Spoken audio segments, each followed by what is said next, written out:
everybody, I'm Zach. And I'm Jesse, and you're watching the Patreon bonus story. Yes, you are. Let's go to this video. I'm not going to play it, but this is Marquise Brownlee. He came out with the video this week on Magic Dock. He took his Rivian R1T to a Tesla supercharger in New York that had the Magic Dock. And he was able to, by parking in the wrong space, so the space on the right, pull in and charge his Rivian. Then his buddy pulled up with a Ford F-150 Lightning, and this particular supercharger has the bollards in front. So he pulled up and he had to basically like touch the bollard with the front of his truck and take up two spaces. So pull in like halfway over another space to be able to just stretch the cable enough to plug it in. Then there was a Lucid Air that had to park weird. And so basically what Marquise was showing here and tweeted out to Elon is, I charged the Rivian R1T at the Tesla supercharger today, and then a Lucid Air 2, other Teslas, and a Ford F-150 Lightning showed up, and it descended into chaos. Here's the video. Elon said, interesting. So, look, we all know that Elon's smart enough to have fixed this problem if he wanted to. My question is, he fixed it with Magic Dock, but the cables are not long enough for most other EVs, so this will be kind of chaotic. Why didn't he fix the cable problem? Why didn't he put in a longer cable? I think it's to just mess with the federal government, it seems like. I mean, like, I don't know. Is he being as minimally compliant as he needs to be? Is this just, I mean, I know that it's a pilot. They only did 10 Magic Dock superchargers. And they'll do more. And they could add a longer cable. There's nothing preventing them from doing that. Well, first of all, there might, because the longer the cable, the more resistance. And so you want to keep the cable as short as possible. Right. Which is why they've had a fairly short cable for the longest time. Also cost. There's a lot of copper in that cable. So the shorter you keep it. But I agree, it wouldn't have to be that much longer for most of these cars. A few feet, and I think it would make a difference. We heard again at Investor Day that the version 4 supercharger is going to have a longer cable. Mm-hmm. So that would kind of alleviate some of these issues. I don't think it would alleviate entirely, because I mean, if the Rivian has the charge port on the wrong side of the car, right, is that really going to solve the problem? I don't think so. No, because in essence, it's like taking up double the spaces. Right, because you're preventing somebody else from parking there and charging at the adjacent charger. Right. So it's going to be a little messy at these superchargers. It is. I think that's something where we should, but we have to keep in mind how much money they're going to get from the federal government. And let's talk again about Investor Day. They said that basically they have the lowest deployment costs, which means that very cheaply they can install new superchargers. Well, and you know what? We're going to cover a lot of this on the In-Depth this week. So true. Definitely go check that out on Friday. But it was really interesting to see what a mess. So Kia has released 2 teasers for their upcoming EV9. So let's check these out.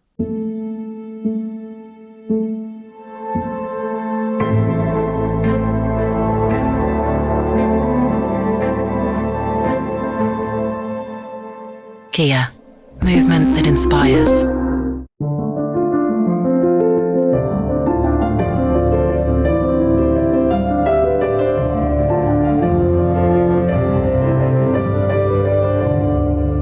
Kia, movement that inspires. Yeah, so right from the Big Auto Playbook, teaser videos with fancy lights. Yeah, so this is going to be the Kia's SUV. It looks to be similar in size to the Hyundai Santa Fe. The EV9 should be built on the eGIMP platform, which is the Electric Global Modular Platform. The rear-wheel drive version should start at $56,000, and the all-wheel drive top range version should start at $73,000. So we won't see the full exterior for a couple more weeks, and then we'll get the world premiere at the end of this month. But I just wanted to talk about, how basically all Big Auto follows this playbook where they do first a teaser, then we'll probably see an outline of the vehicle in a week or two, just to try and get the press riled up.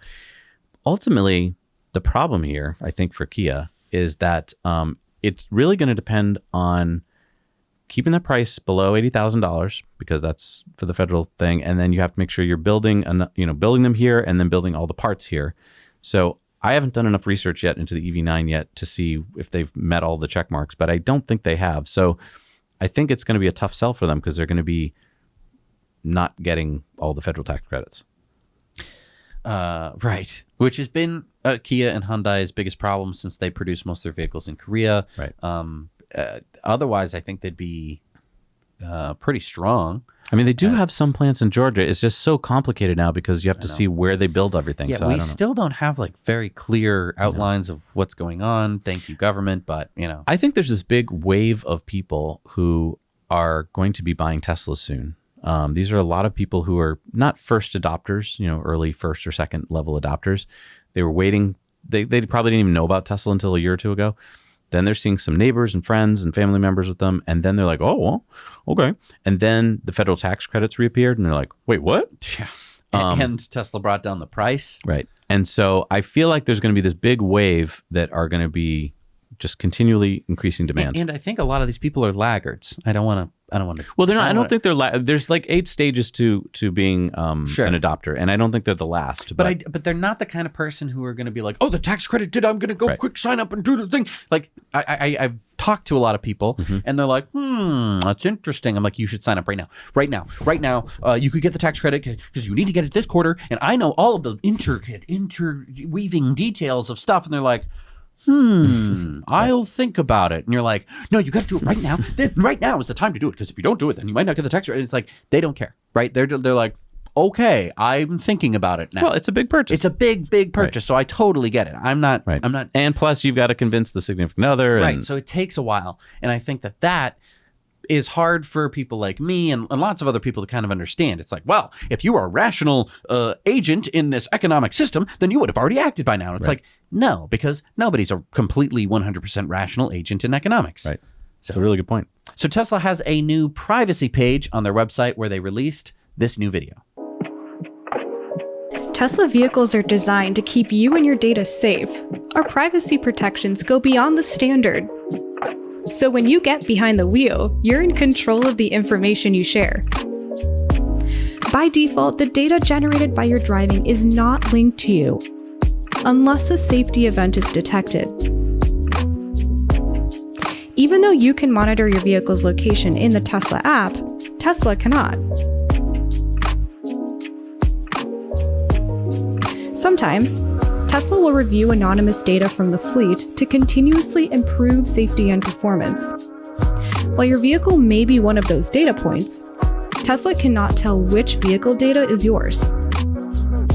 We designed Sentry Mode and Dashcam for you and only you. The cameras will only record if you opt in, and the recordings are saved in your vehicle, not on Tesla's servers. You get to decide what data you share and when. If you decide to share, you can do so knowing that your data is not linked to you or your vehicle, and that Tesla will not sell your data to anyone for any reason. You can update your preferences, request a copy of your data, or review Tesla's privacy notice anytime on your vehicle's touchscreen or in your Tesla account. Because your data belongs to you. So I think it's really important, not because Tesla wasn't already doing this, they were, but because being transparent and upfront about how data gets shared or not shared, in my opinion, makes you feel better about a company. So the fact that Tesla anonymizes your data and does not share your data makes me feel really good about Tesla versus many companies that we deal with every day, where we get one of those like 20-page agreements that you have to click yes to, and then you have no idea what happens to your data. And make no mistake, this was all designed to be like the old slowly heating the water thing until you boil the frog, right? Bit by bit, we give up our data and our privacy until one day we wake up and we realize we have none. Now, I'm a YouTuber. I've gotten used to being a pretty public person, but driving a car with telemetry data means that if you're not careful, where you are and where you're going and how you get there, that data could get sucked up. And I think this is going to be a constant battle between giving up privacy, but yet getting useful features. Because we all know that if you don't click yes to those websites, then you don't get to go to those websites, which means you don't get to do whatever that thing is. Right. And it's fun sometimes to have your like Google Maps be like, hey, guess where you were 3 years ago? And you're like, oh, how did you know that I went to that restaurant? And they're like, because you saved it in your timeline. Right. Yeah, we knew where you were at every moment. Isn't that fun? Look, remember when you went to that cafe? And you're like, I don't remember that. And they're like, well, look at the picture that's geotagged where you were. That's so fun. Isn't that so fun? You're like, oh, I didn't know that you had that. Really good point. So imagine this was a dystopian novel, right? I wonder often if we went back in time, let's say a couple hundred years, right? And we sat down to dinner with some intelligent friends and we said, hey, you know what? I just came back from 200 years from now, and this is what's going to be happening in 2023. I wonder if they'd be like, oh my God, that'll be so amazing. Or if they'd be like, what did you just tell me? And that's the thing. We're all heading in this direction as humans. It's just happening so slowly. We're like the proverbial frog where we just don't feel it. Because, I mean, this didn't exist when I was a kid. I don't know if you told that kid that this, this object would be able to do all this stuff, but also track you and stuff. If I would have been like, that's going to be so cool. Right. Because they didn't show that on Star Trek. They didn't show the downside. Like James Kirk never said like, oh my God, the starship has been tracking me and now the commander knows where I've been at every moment and he knows how often I went to the bathroom. Like they didn't talk about that part of it. It just seemed awesome that the starship could get you back from that planet. I don't know. I'm asking you guys, like, Chekhov, you haven't been touching anything on your computer monitor. We know that you weren't working. Exactly. Commander, he was busy. Right. So, I mean, just like your employer now can, tell how hard you're working by checking how many, keystrokes you've made. I don't know. I'm not saying it's bad or good. I just, I don't, no one's really ever had me take the time to sit down and go like, should I be giving Google all this information? What are they exactly doing with it? So going back to Tesla, I like that they didn't say like, and of course we have all your data and we're selling it. Like they made it clear that the whole thing is called not for sale. Right. I think that the only mistake Tesla has made, this should have been made years ago. And this should be something as you walk into a Tesla showroom should just be playing on the screen. And you might be like, wait, what is that? So that you can be like, oh, wow, that's cool. They don't share my data. Because, I mean, the interesting thing is if you use Waze or practically anything like that, you ever like stop at a stoplight and Waze is like, do you want to go to Dunkin' Donuts? There's one right around the corner. Right. And you're like, no, good. Actually, I just wanted to check the traffic while we were stopped here. And it's like, well, hey, get yourself 5% off or whatever. Just and wanted to let you know. And again, I'm not against that. It's just that. Well, and that's the laziest form of data collection and use you could possibly imagine, right? We have the technology to collect and collect and collect all this data. And the biggest argument for like, it's not a big deal is because like, how would you possibly go through all this data? Now that we have smarter and smarter tools to be able to go through the data, we've already heard of, like, there was some senator and he was like, why was my daughter being told to buy prenatal vitamins? And it's like, oh, because your daughter's pregnant. And he's like, how did you know that? And they're like, well, it's just based off of her search history. And you're like, gross. That's terrifying. I hate you. I don't like that at all. That kind of thing is just like, right. At what point are we going to be like, don't like that? Skip, please. I think we've passed that point, though. It does feel that way, but it's nice that Tesla isn't doing it. It really is. Yeah, and that was kind of my point. So it's still kind of weird when we talk about VinFast. This is the Vietnamese EV maker. We talk about it here on the show, but I don't know if to most of our viewers, if they know what we're talking about, or if you're like, VinFast? What's VinFast? Is that a new app for storing my car's vehicle identification number? But if you are an ardent viewer, then you know that VinFast just transported 999 of their VF8 EVs to the U.S. in December and will be starting deliveries soon. Yeah, in fact, I think last weekend. You also may know that VinFast was going to sell those EVs with the option to rent the battery separately, or a BaaS, a battery as a service, like software as a service, or a fancy way of keep selling you something.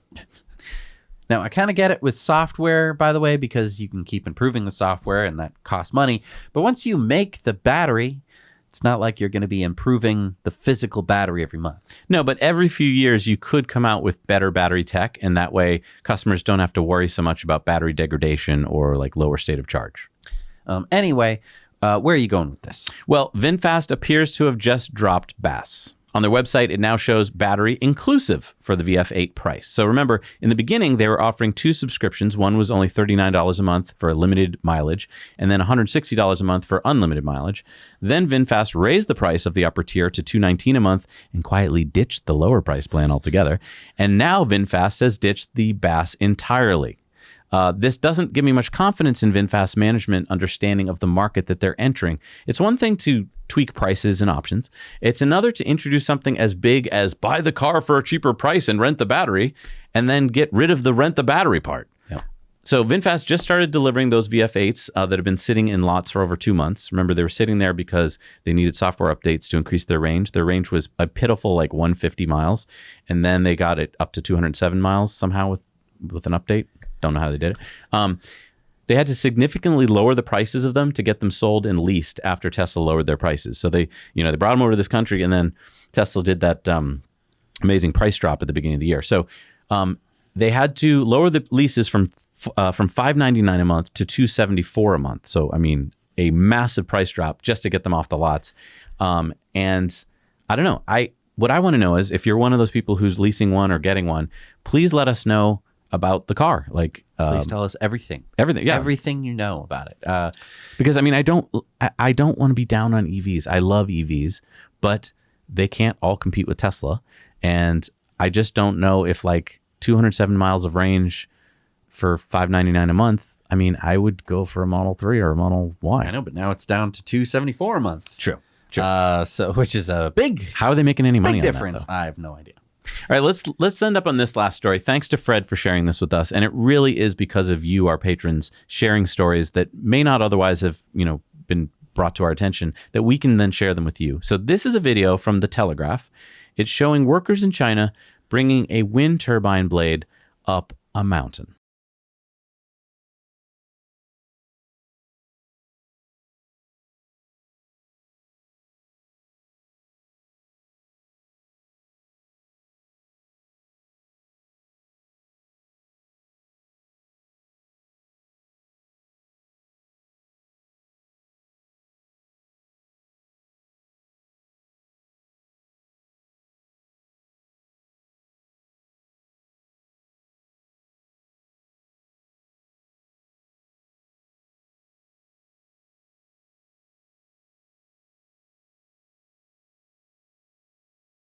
So that was not from the sequel of Polar Express.